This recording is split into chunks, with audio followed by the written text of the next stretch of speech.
Well, hello and welcome back to the Pipe Cottage. I, as you can see, am not in my study at the present time. It's very loud in my house today. I got children running. This is the first time in quite a few days that we've had some sunshine.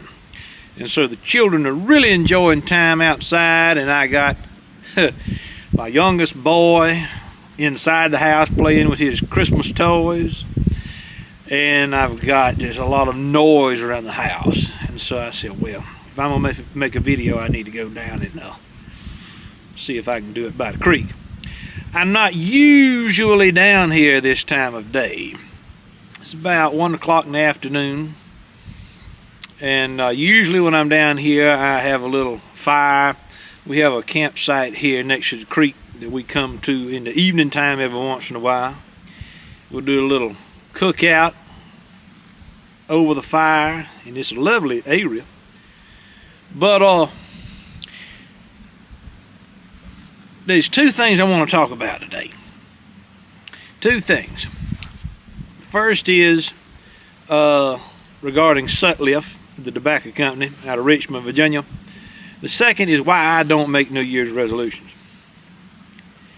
Now, for some reason, I am still on the wholesaler email list for Sutliff Tobacco Company.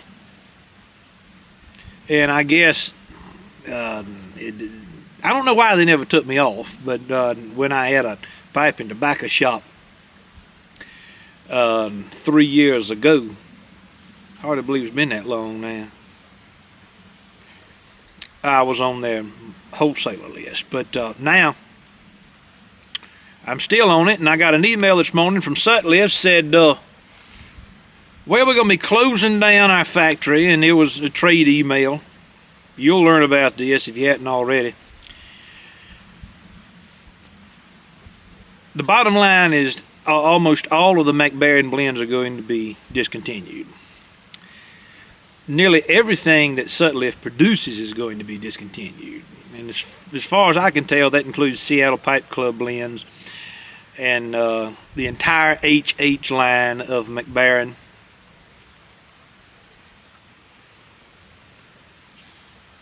A lot of their blends. I mean, they even sent a list of the blends that are going to be maintained, and it's a very, very small list. And at least half of that, we're talking about maybe a dozen blends from the McBaron lineup. Virtually nothing from Sutliff other than some mediocre aromatic blends. But all the really good blends that McBaron has offered, as far as what I am reading from the trade email from Sutliff, it is going to be entirely discontinued. And so this morning I made an order, and I will tell you what I ordered. And because I've had several people ask, well, what would you recommend ordering? Well, the time to order is growing very, very short. I use smokingpipes.com. I did not use tobaccopipes.com because tobaccopipes.com is controlled by Sutliff, and that website I'm sure is going to be closing down. And so I think we need to support those companies that are remaining in the United States. And smokingpipes.com, actually headquartered in my native state of South Carolina. I'm very, very happy to support them. And Cornell and Deal, of course, they got some wonderful blends.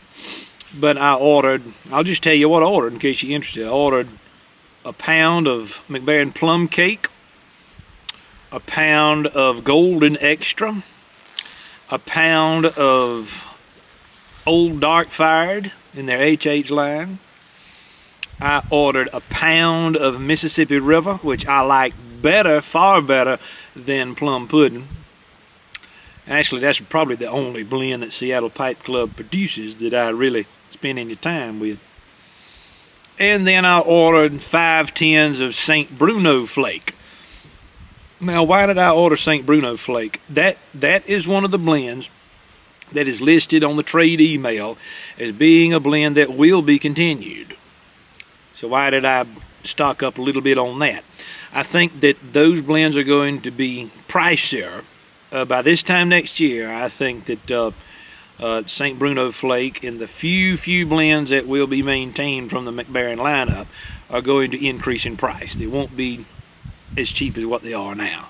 And they're not even cheap now. I mean, on smokingpipes.com, if you order 5 tins or more, you can get St. Bruno Flake for $20 and some change per tin. The cap stand, I'm a little bit confused by the email exactly what cap stand is going to be maintained, but from what I can tell, cap stand will be produced, continue to be produced in Denmark. Now, a lot of people are presenting information about this online. I got my gloves on. I'm not smoking a pipe. People often ask, why do you not smoke a pipe in your videos anymore? Well, the basic answer is because I don't want to. When I smoke a pipe, I don't like to be talking at the same time. That's a completely different time of day. Video content is different from my pipe smoking time of day.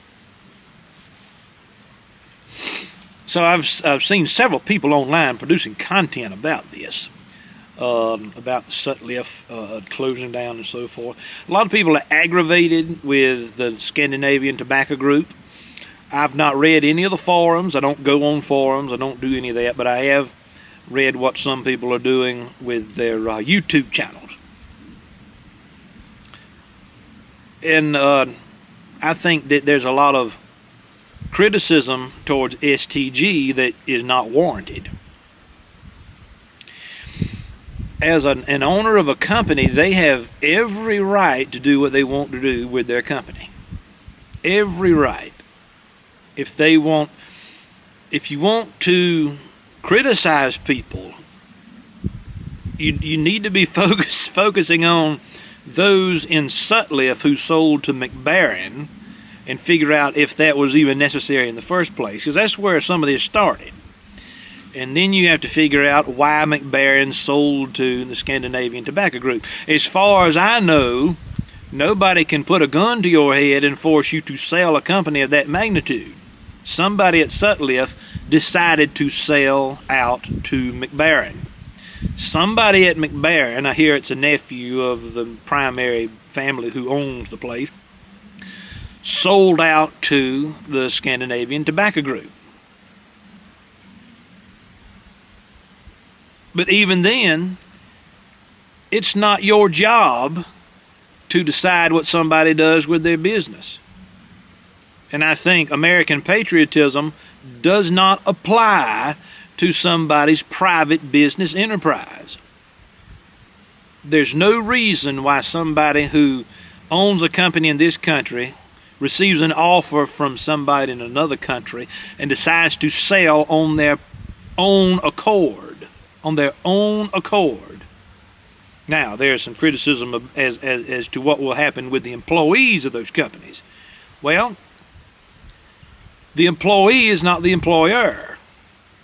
The business owner, whoever owns the business, has the full authority to decide, and they have to make decisions based upon the future of the business.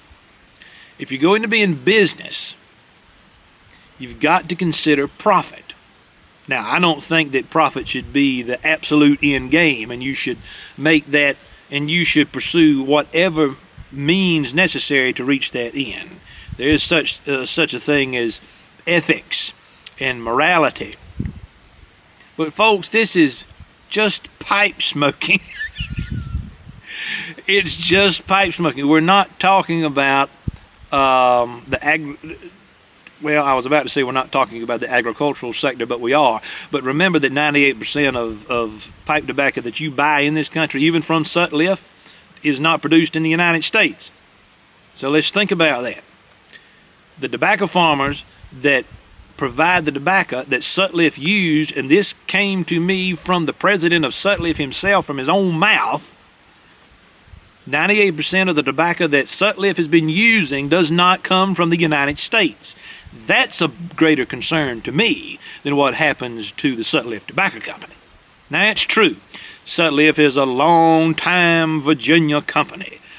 It's more than an American tradition. It is a Southern tradition. And as many of you know, Southern traditions are far more important to me than any homogenized American identity. But I'm not the owner of Sutliff. They're not sending me a check every time they sell tobacco. I have no vested interest in the outcome of the business other than the blends that they produce. And they don't produce many of my favorite blends anyway. I think that the more appropriate response to businesses shutting down that produce products that you love, regardless as to whether it's tobacco or otherwise, is to start your own business. Do something about it. We live in a country that allows you to be a business owner. This is not simply about pipe smoking and pipe tobacco. I see this across the board with several different industries and products that are produced. If you don't like the way something's being produced, do something about it. Produce it better yourself. Produce it better yourself. This is one of the reasons I early on started making pipe smoking videos, because I thought that many of the videos, in the not only videos but the general direction of the pipe smoking way of life, the pipe smoking hobby, was heading in a kind of a vulgar and, quite frankly, sort of a hippie type direction. And I have been very successful in creating an audience here at the Pipe Cottage that is redirecting a lot of that. It's one of the biggest channels that talks about pipe smoking on all of social media. And that's because people are, because people know class when they see it. I got class I ain't even used yet. Oh Lord, I got to stop making inside jokes on my videos that probably only I know anything about. But folks, I've just it's just wonderful. It's wonderful to be in a position where you don't have to care about things that just don't matter. And I don't think Sutliff closing down really matters a great deal in the long run. Temporarily it does, but I think that there are many people with wonderful talent who will blend pipe tobaccos and actually start growing pipe tobaccos. What I would love to see happen is sort of actually a cottage industry, if you will, continue to build among small farmers who want to grow their own leaf and come up with their own blends. I mean, I forget the name of the guy now. He's in Belgium, I believe it is, somewhere over there in Eastern Europe. He creates his own burley tobacco and he cures it and he packages it and he sells it from his own farm. Everything's done right in one place. I'm not a big fan of industrialized business at all. There's some things we can't do for ourselves. We can't produce an entire automobile. We cannot produce many of the electronics that we enjoy these days. But we can still farm. We can still produce a lot of our everyday goods for ourselves if we simply desire to do so. So that's that. I'm not really upset about Sutliff closing down because I've watched Southern traditions, and I think Sutliff can in fact be characterized as a Southern tradition. I have watched Southern traditions die very, very slowly over the course of my lifetime. It takes a long time for them to die. And sometimes they're revived, and sometimes they come back better than ever. But anyway, enough about Sutliff. New Year's resolutions. Why I don't make New Year's resolutions. Change has to be gradual and over time. You can't just decide on December 31st I'm going to be this type of person, and on January 1st I'm going to change and I'm going to be a different kind of person. Change that matters takes years to develop, including personal holiness. All right? Building a business, if you will. Mending relationships that have been broken, building relationships that are new, Building a farm. I mean, one of the worst things you can do if you want to be successful is to tell everybody what your New Year's resolution is. Or to tell everybody what your business plans are. Or to tell everybody what your family plans are.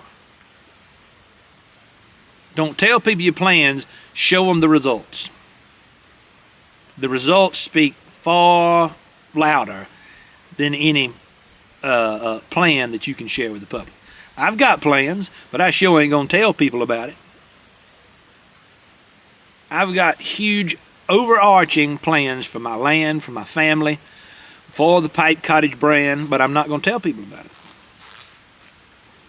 I'm just gonna show you the results.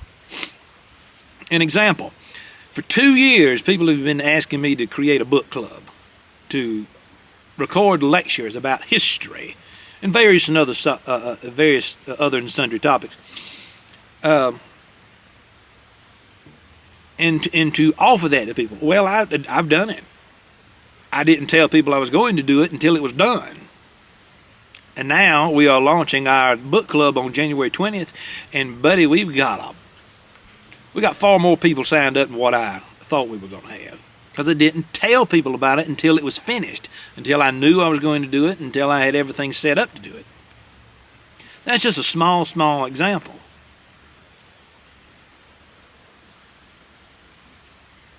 If I told people, well, I'm going to create my own tobacco company. I'm going to grow my own tobacco, and I'm going to cure my own tobacco, and I'm going to sell it right here from my farm.